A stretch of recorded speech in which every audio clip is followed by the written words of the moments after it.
Jeremy, I know you like to be active, and you've only had one fight in like 18 months, right? And it didn't go your way. So what's it been like? Has it been a tough stretch for you?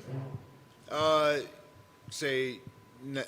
It's been an experience. I've really kind of, I've been fighting since I was 16 years old, and even back then I was probably fighting, 3-4 times in a month. So it was good to take a step back. I had to do some mental stuff. I had a lot of things to really close out personally. I've been doing a lot of different type of work, outside of this, and it's been really good for me. I really have left no stone unturned, and yeah, I had a lot of personal stuff going on. It was a good year to take off and just kind of take some time, really set myself up for success. I kind of had to take a step back in order to take 2 steps forward. Very nice. A change in weight class comes along with that, I guess. Is that this fight, or are we thinking this is probably the move moving forward?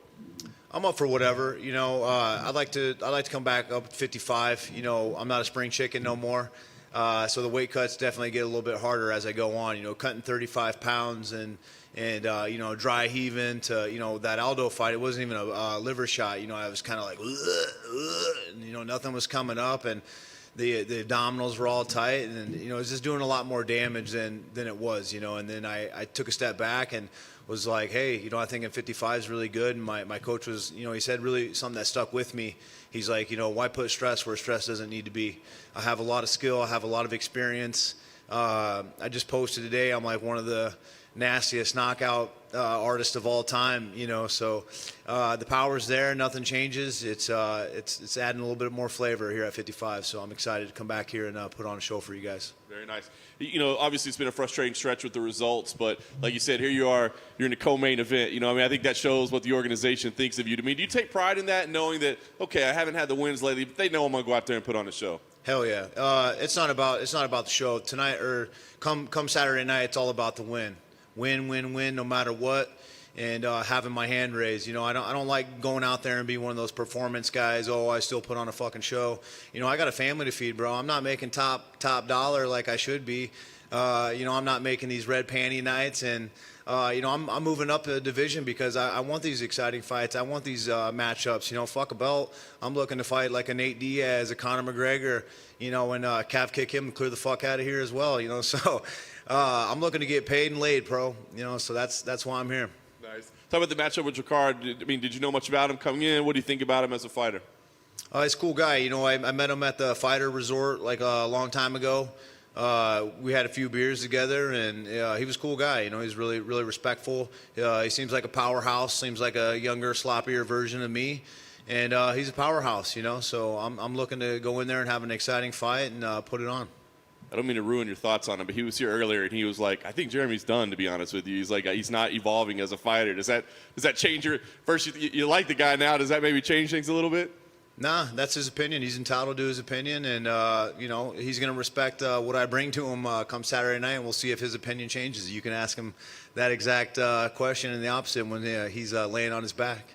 Nice. Last thing for me, I think you kind of touched on it, but as far as goals here, is it to go out and do something spectacular? I don't know that you're ever really in a boring fight, but is this like I got to get that win and get that second check, or is it no, I got to go out there and do something amazing? It's all about the win. I do amazing things when I'm inside the octagon. I don't have to change. And to reiterate back, every time you ever seen Jeremy Stephens lost, he comes back better than ever.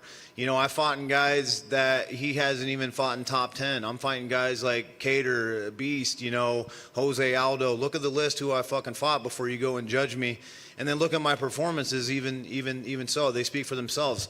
And if you know Jeremy Stephens, you guys seen me as a baby coming here at 21 years of age. I'm like the UFC's baby. And you've seen year after year, I constantly get better. And I don't like losing. It's all about the win come Saturday night. And I'm going to prove to the world once again why you don't ever count Jeremy Stephens out. Just to add on to what John said, he also said he feels he's better looking than you. So I don't know if that's like the worst line he could have crossed or not. You said you had some personal stuff to take away with your time away from the cage. Was that like positive personal stuff or negative personal stuff that you needed to resolve? I'd say positive. It was definitely positive. I had a lot going on. Even before my fight with Cater, my coach Eric Del Fiero was saying, "Hey, you should take a step back." And I'm a tough mental guy. I've been through a lot. I know how to get myself out of there. I thought I could do it. I had a lot of stuff going on with my mom. She almost died. She's been a drug addict since I was, as long as I can remember. There's just been chaos in my family home. Before I got married in 2018, she kind of went off on the deep end, and I haven't spoke with her until the week before I fought Cater. She had almost died. And, she got into COVID, and, for my mom completely to go walking, talking around, to having to, carry her or not carry her, but help her walk, to being in a diaper, to her not remembering things and see her situation. It was a sad deal, and I had to go in there. I had to dig deep. I had to deal with it. I decided to get sober. I decided to stop drinking. And really handle these things raw dog. I wanted to deal with the raw emotions. I really wanted to go touch base with my mom, make sure everything's good. I had to kind of clear up a few things myself. And it's been a journey. And believe me, I've left no stone unturned. I've never been happier in my life. I've never been more clear. I've never been more focused. And Saturday night, you guys are in for a treat. I'm telling you, this is going to be my best performance. Not to pry too much, and I appreciate you sharing that with us. Obviously, drug addiction is something that it's always there, right? But how is your mother doing at the moment? She's safe. She's in a safe place. She needs constant care. She's in a rehabilitation. She's constantly getting therapy. So I know my mom's safe. My mom surrounded herself with very abusive guys. He was drugging her up so bad that she was just like in a bed, all the time, drugged up, and that type of drug was eating holes in her brain. So now she kind of has like an Alzheimer's type disease. She remembers like older stuff, not so much like frequent. She don't remember my kids. She was never really around in their lives and stuff, but didn't really remember my kids type situation. So as you can tell, that's a tough situation. And she's safe. She's not getting beat down no more. She's in a safe place, and I've made contact with her. I pretty much call her every other day. I try to make it every day, but pretty much like every other day, and she's in a good place and doing a lot better now. And that's why I'm fighting. Try to get her in a better place, get her the best help that I can. And it's been a year off, so it's a long time coming, man. And Saturday, you'll see why and what I've been doing. Can you even put into words the mind fuck that was hearing from your mother who you hadn't spoken to in ages, days before your fight? You said it best, man. It was a mind fuck. You can actually just look at the picture of me and Drakkar Klose, and it's the picture between right before I fought Cater, and you just look in my eyes. I just didn't look happy. I don't even like looking at that picture just because I was in such a fucked up place, and I had to go out there and fight and perform. I was doing great. In that performance, I was fucking kicking his ass. And I just got caught. It was a beautiful timed elbow, and it was his time, and I just had to sit back, and really go from there. And then it kind of all made sense with my coach saying, hey, I really feel like a step back is going to be better for you.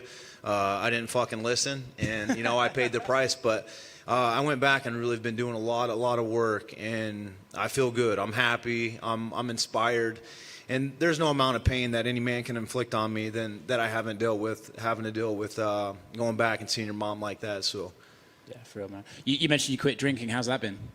Fucking fantastic, dude. Better connection with the wife, the kids. Quitting one thing's opened up many things for me in my life, let alone just my happiness, the way I approach life, the way that I'm feeling, the way that I'm just training. People just haven't seen me in a while, and they're like, man, you just seem different. You feel different. Like there's just something about you. And yeah, it's been amazing. And I'm excited to go down this path because the better me in the future, doesn't need a beer. How much were you drinking, if you don't mind me asking? I was drinking quite a bit, and then when I would drink, why I would drink. It really doesn't matter how much you drink. It's kind of like why. Why are you drinking? Mm-hmm. And if you can ask yourself that and really answer honestly and really deeply, then you'll know. You'll know what I'm talking about. Athletically, has it improved you, do you think? Just not drinking? Oh, yeah. Clear-headed, I'm making all my appointments. I'm not drinking on the weekend and then kind of like taking off Monday and then coming in Tuesday. My mood's better, the way I approach life, connection with people, a lot more friendlier, a lot more happier, a lot more sincere. Connections in my family, my relationships, I've brightened up. I've inspired them my whole life. And for me to kind of do that, alcohol is a fucking slippery slope, dude, and it's deeply embedded in both sides of my family. And that's, you know, some people say, oh, why would you say that? It's not like there's alcohol, like my family's like terrible, but, you know, as you know, alcohol is a slippery slope.